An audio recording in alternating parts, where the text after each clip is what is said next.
Sliding window problems are frequently asked in technical interviews. This video is a part 2 in sliding window problems. I'm going to be talking about dynamic sliding window instead of fixed sliding window. And stick to the end because I'm going to be going through a LeetCode style example that applies this concept. Alright, so what is dynamic sliding window? Unlike fixed sliding window problems, dynamic sliding window problems have a condition that must be met. And we keep adjusting the size of the window until we meet the most optimal sequence. Usually you'll have to find either the smallest or biggest sequence. When a window violates the condition, we either have to shrink or grow the window until the condition is met again. For example, if the problem is asking you to find the smallest subarray, then you have to shrink the window if you meet the condition and expand the window if you violate the condition. On the other hand, if you have to find the longest subarray, then you have to expand the window if you meet the condition and shrink the window if you violate the condition. So I know it's kind of confusing, so let me show you an example. Okay, here's an example problem of a typical dynamic sliding window problem.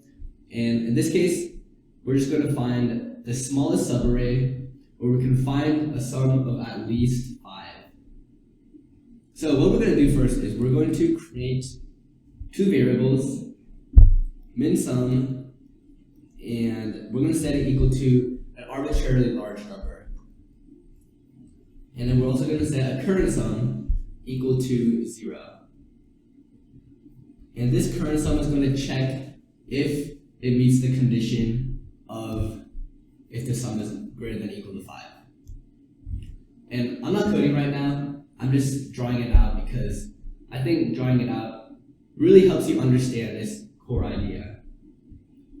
So first off, we need to start with, we have a list over here, and we're going to start off with the first element in the list, which is 3. And so we're going to update the current sum so that it's equal to 3. And then we're going to question the program, is that current sum, does it meet the condition? In this case, it doesn't because 3 is less than 5. And so remember how I said before, whenever we're trying to find a smallest subarray problem, whenever we're violating the condition, we have to continue growing the case, or not the case, growing the window.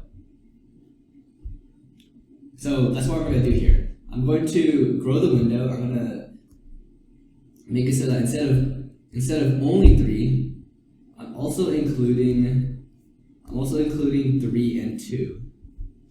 And so that current sum is equal to 5.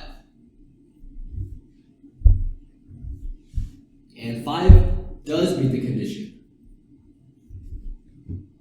So that's good. And now we're going to update our min size. And I realized I made a mistake here. Instead of min sum, it's min size. Sorry about that. So our min size is going to be equal to 1, or equal to 2 in this case. Because that's how big our window is as we're meeting the condition right now. So every time we're meeting the condition, we're going to want to shrink the window because we're trying to find the smallest possible size. So now I'm going to say, we're going to shrink it from the left-hand side. So now we're going to, instead of saying 3 and 2, we're just going to say that the window only includes 2 now. And, sorry, I don't know why it keeps erasing, but now it only includes 2. And so our current sum, we're going to subtract this left element that we had before. So now this sum is going to be equal to 2. And 2 is less than 5. 2 is less than 5, so we violate the condition. So we're going to grow the window because we want to find a case where we meet the condition, and whenever we meet the condition, we want to update our min size variable because this is the thing that's going to be returned. So we're going to grow the window, so it's like this, and now it's going to be, the sum is going to be equal to 3 now. 3 is still less than 5, so we're going to keep growing. And the minimum size is still 2 because we haven't updated it yet because we haven't met the condition here. So we're going to keep on growing, and it's going to be, so now it's going to be 2, 1, 2. And so that means that our current sum is going to be equal to 5 now, and 5 is at least 5. It meets the condition. And so right now our current window size is 3. But our minimum size is 2. And because our minimum size is less than our current size of the window, this variable is going to stay the same. I hope that makes sense. Now we're going to shrink the window because we found a size, or we found a window that meets the condition. So we're going to shrink from the left-hand side. It's going to be, let's see, it's going to be from 1 to 2 now, and the current sum is equal to 3. 3 is less than 5, so it fails the condition. So we're going to grow the window. Hopefully you're seeing, I don't know why it keeps erasing like this, but hopefully you're seeing how this concept works. Because I'm kind of being repetitive here. In a real interview, you would quickly code this out, but I'm just explaining this in a thorough way because I want you guys to understand this concept.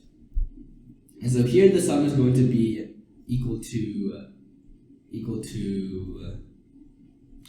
8, and then 8 is at least 5, so we're going to shrink the window now. And before we shrink the window, we want to check if the current size is less than the min size.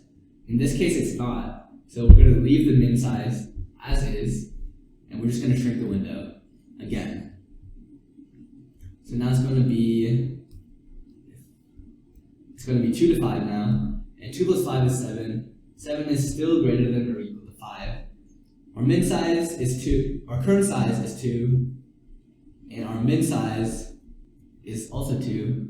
It's still not smaller, so we're not going to update it yet. And then we're going to shrink the window again, so it's only including 5. And in this case, the current sum is equal to 5. 5 is greater than or equal to 5. And in this case, we finally get it. We see that our current window size is less than our minimum size. So now we're going to update this so that min size is 1. And then we're going to shrink now. But if we shrink now, then we're going to be at the end here. We're all the way in the last element of the list. So we're going to be out of the loop. And so this min size over here is going to be returned. So the smallest possible subarray is 1. I got the code for this over here, and so if you take a look at it, you can see that we have a while loop inside another loop. And this is a pretty common case when it comes to dynamic sliding window problems. There's going to be a loop inside an outer loop because the inner loop is going to be in charge of making sure that or updating the min size variable as long as the current sum meets the condition. But once we break that condition, then we're going to go out of the inner loop back into this outer loop over here, and then we're going to go back to the beginning of the next iteration. So hopefully that makes sense. Let me know in the comments down below if you have any questions about this. I know it's a little bit more advanced than the fixed sliding window that I talked about in the part 1 of this video series. So let me know if you have any questions down below. Alright, I hope this video was helpful. If you want to learn another fundamental algorithm, something called binary search, then check out this video over here. Anyways, thank you guys so much for watching. I hope you guys have a great rest of your day.